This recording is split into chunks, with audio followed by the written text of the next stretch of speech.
Maravilloso día el de hoy, como tiene que ser, como hay que sentirlo, como tiene que estar en tu cuerpo. Así, con el paisaje de la vida que tenés que vivirlo y todos en casa estar con alegría de vivir. Si te das cuenta, las cosas no son tan malas y hay cosas muy buenas que tenés en tu casa y que no las sabes aprovechar. Claro que sí, ¡viva la vida!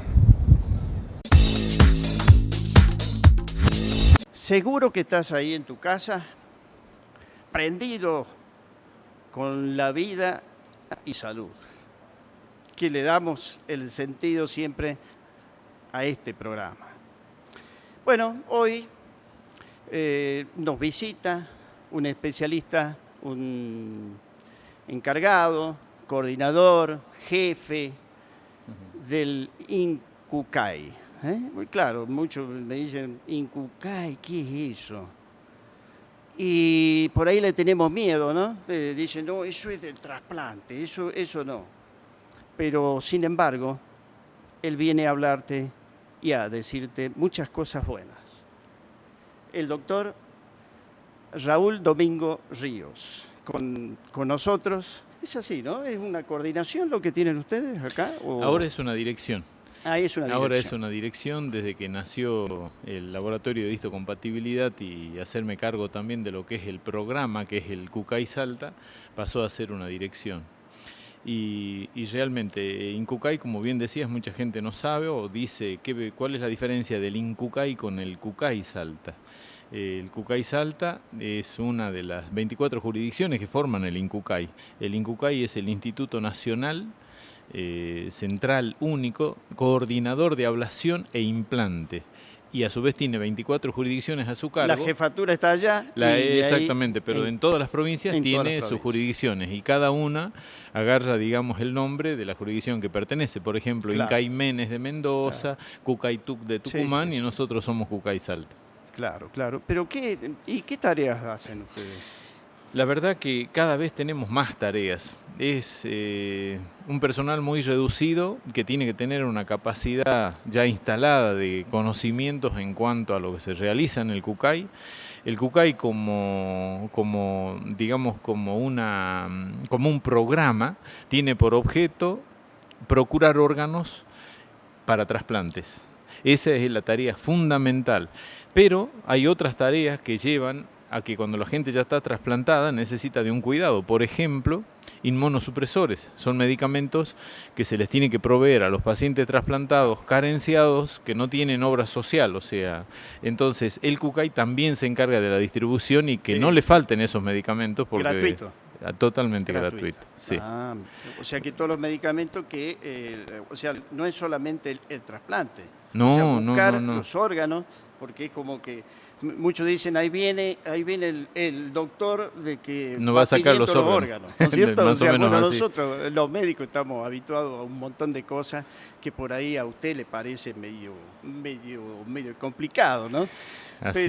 Pero es así, una hermosa tarea, en donde se pide la donación, obviamente, que se puede hacer. ¿En dónde se puede hacer la donación? Se puede hacer, eso es una donación voluntaria, donde nosotros tenemos la posibilidad de anotar a todos aquellos que están en la temática, que fundamentalmente conocen la temática de la donación y trasplante. Como bien dijiste cuando empezaste el programa, le tenemos miedo a hablar de la muerte. ¿Quién toma el tema de la muerte para una sobremesa? En la medida de lo posible tratamos de eludir y no nos damos cuenta que forma parte de la vida misma.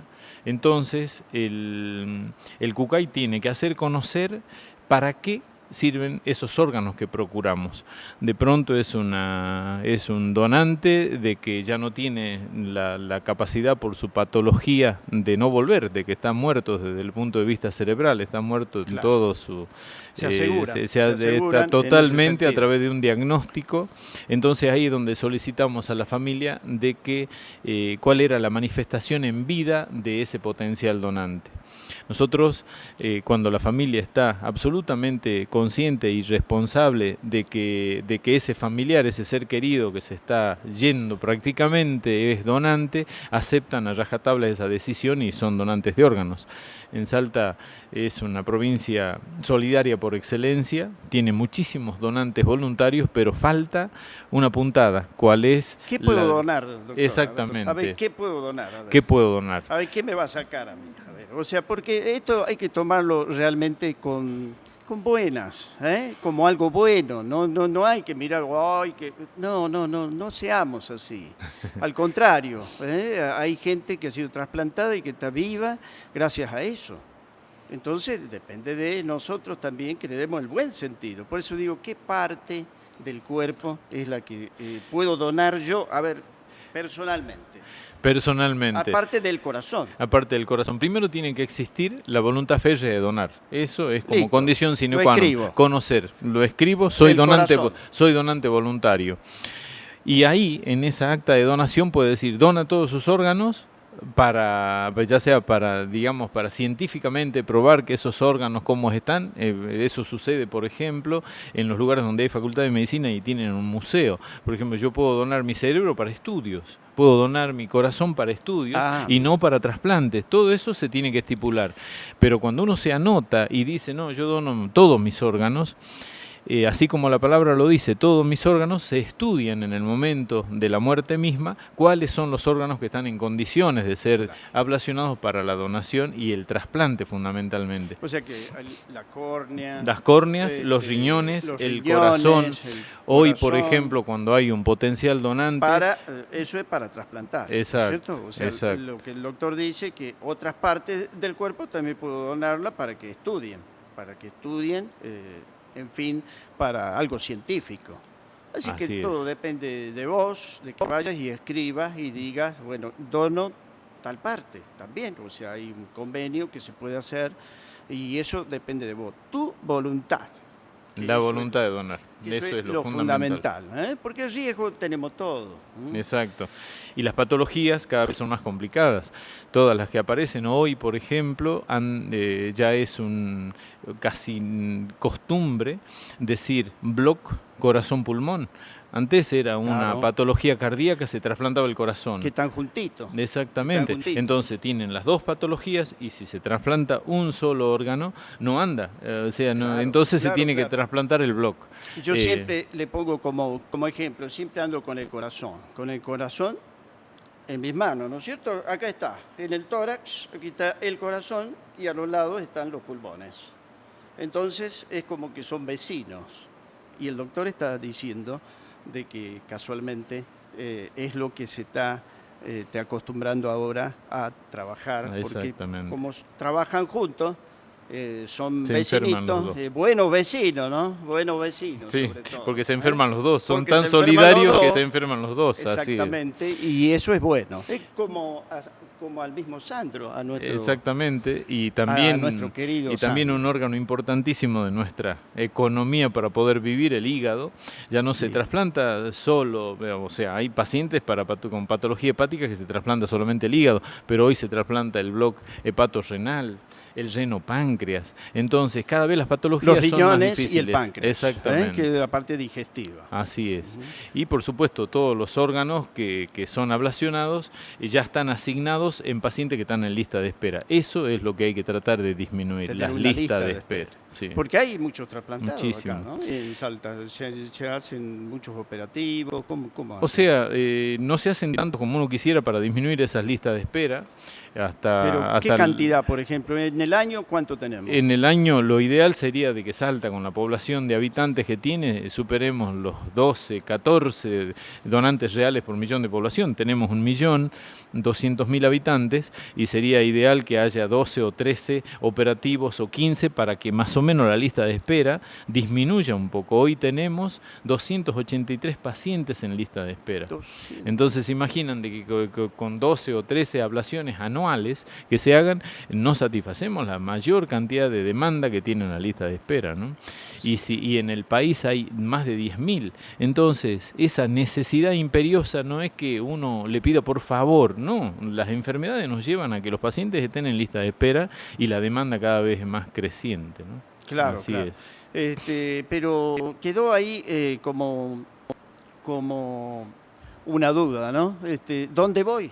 ¿Dónde voy? iría yo? Yo sé que estás pensando ahí en tu casa. ¿Dónde voy a donar? ¿Dónde voy a donarlo? Bueno, ¿no? Porque ¿alguna dirección o sí, a seguro. dónde voy a firmar? Mariano Boedo 87 son nuestras oficinas, desde 8 a 19 horas. ¿Eso viene a ser en el San Bernardo atrás? Atrás del San Bernardo. Claro. Nosotros tenemos la suerte de tener unas oficinas nuevas al ladito, al lado de la gerencia del Hospital San Bernardo.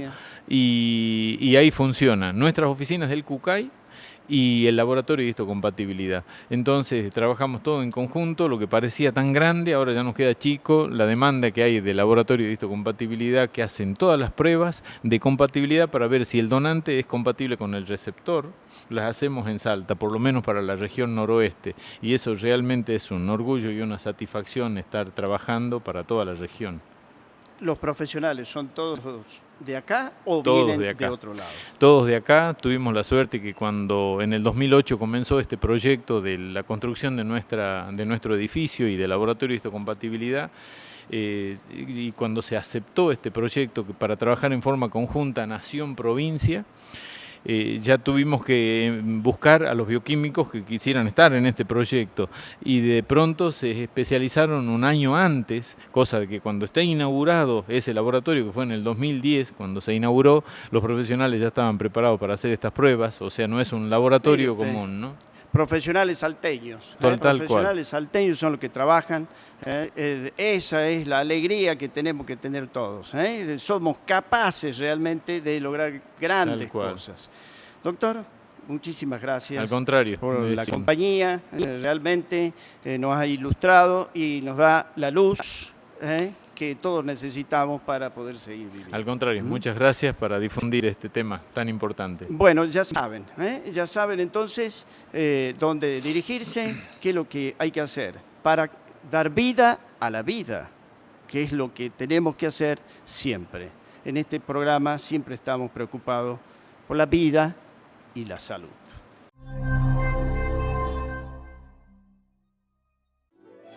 Grupo MED. Un nuevo concepto en medicina empresaria, medicina laboral, salud ocupacional, primeros auxilios, control de ausentismo, exámenes de salud, cursos de capacitación para empresas, asesoramiento profesional en higiene y seguridad en el trabajo. Empleados bien cuidados y su empresa bajo control. Grupo MED.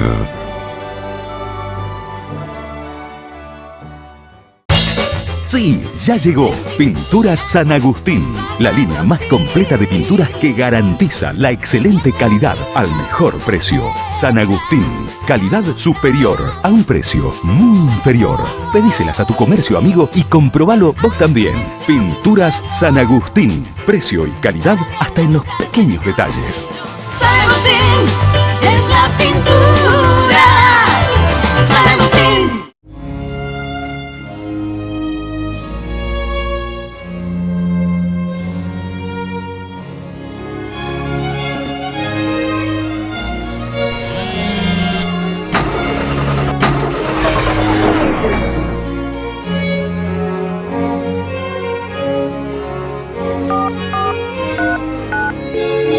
SOS 24 Delivery de baterías. ¿En qué puedo ayudarle?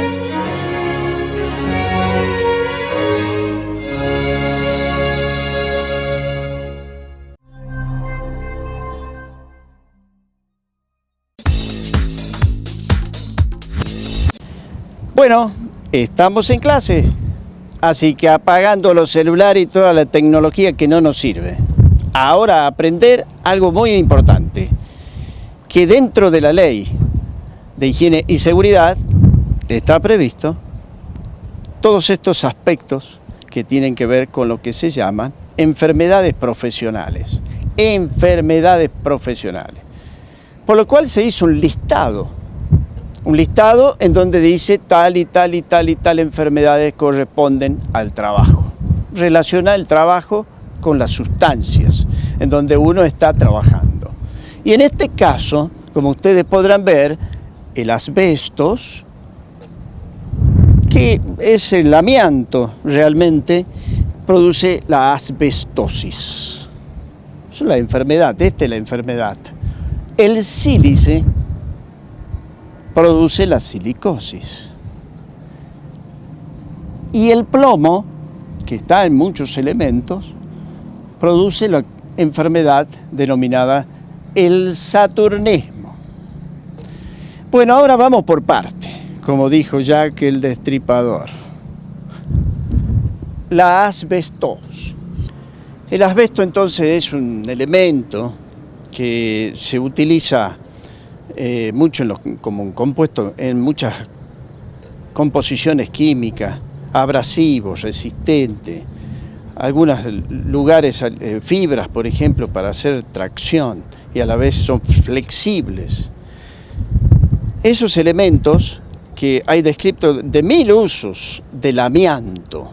El amianto es muy utilizado y es un elemento cancerígeno que puede producir cáncer en distintas partes del cuerpo.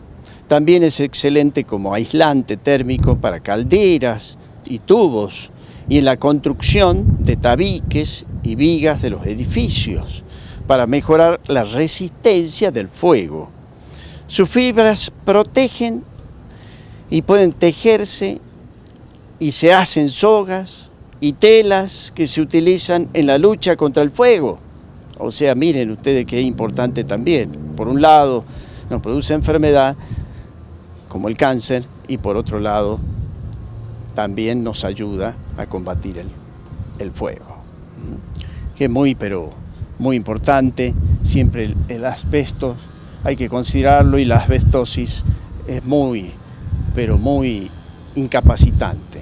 Sobre todo que produce, recordá, el cáncer. Hay que hacer ¿cómo? Prevención. Prevención es decir, tratar de no utilizar en mucho tiempo los elementos de este tipo y sí con los elementos de protección que el ingeniero es decir, especialista en higiene y seguridad o el técnico o el licenciado ya te recomienda en el trabajo. La otra enfermedad que te estaba presentando, que es la silicosis, tiene mucho que ver con el polvillo ambiente. Encontramos en muchos trabajos importantes, como por ejemplo en las cerámicas, en los lugares donde están con el ripio, están trabajando con ese polvillo, se va a parar a tus fosas nasales y también en la boca. Si no tenés medios de protección, lógicamente que te va a producir, se va a ir acumulando en los pulmones y todas las vías respiratorias y te va a producir una insuficiencia respiratoria crónica y que ya luego no tiene solución. ¿Por qué? Porque ese polvillo se acumula en los pulmones, va ocupando el pulmón y ya no sirve.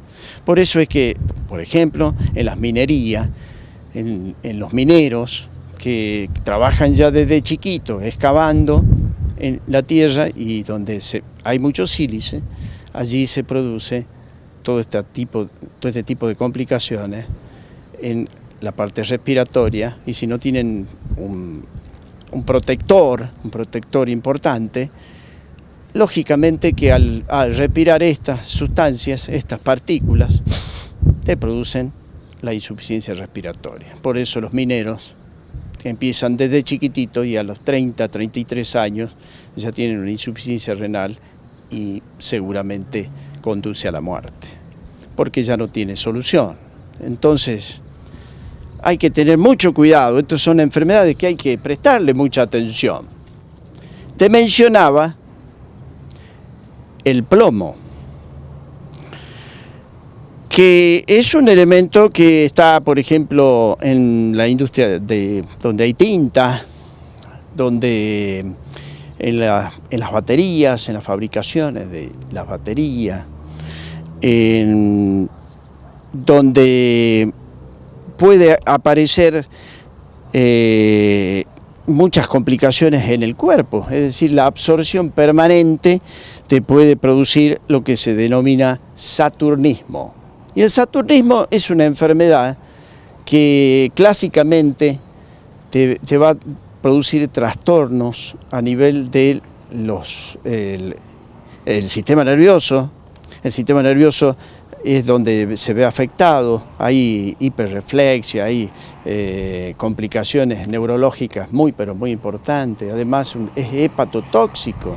En el hígado se deposita y te produce una insuficiencia hepática.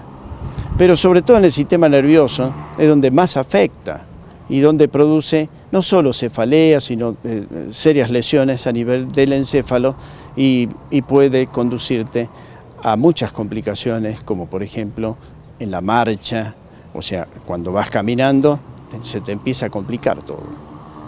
Entonces es muy importante la prevención, el uso de los medios de protección, de los guantes, usar los elementos necesarios, ya sea de protección, depende en la industria en que se encuentre. Sobre todo ten en cuenta que el manejo de las tintas, muchas tienen plomo. Y si estás embebido permanentemente, lógicamente tenés un riesgo, pero altísimo, de contraer esta enfermedad que es el saturnismo y que es muy complicado porque prácticamente no tiene una cura así rápida, sino que necesita mucho tiempo, así como se instala en mucho tiempo, también es muy difícil sacarla rápidamente. Es decir, que hay que desintoxicar, sacar el tóxico, sacar el plomo del cuerpo, y eso cuesta y lleva tiempo. Acordate de estas 3 enfermedades que te pueden producir en el trabajo. No hay que descuidarse y hay que protegerse.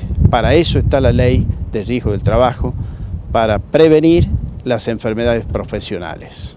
Hacele caso a las medidas de seguridad.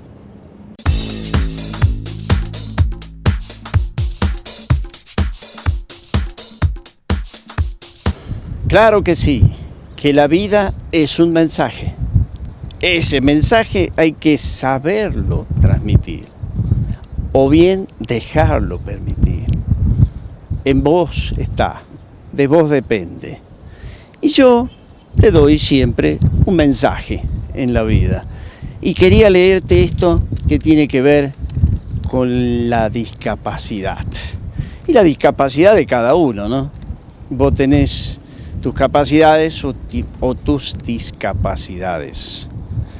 Esto dice así: yo también tengo discapacidad. Discapacidad de amor, porque solo quiero a los que acepto, cuando debo querer a todos. Discapacidad de raciocinio, porque solo entiendo lo que me conviene, aunque la razón no me pertenezca. Discapacidad de comunicación, porque creo que solo lo mío es importante, cuando hay tanto que escuchar. Discapacidad de ver, porque solo le presto atención a lo bello, aún sabiendo que todo tiene su lado hermoso. Discapacidad de creer, porque todo lo quiero al instante, sin siquiera tener una esperanza. Para pensarlo, ¿no? Siempre es importante. Y que el Creador los acompañe a todos y les dé vida y salud.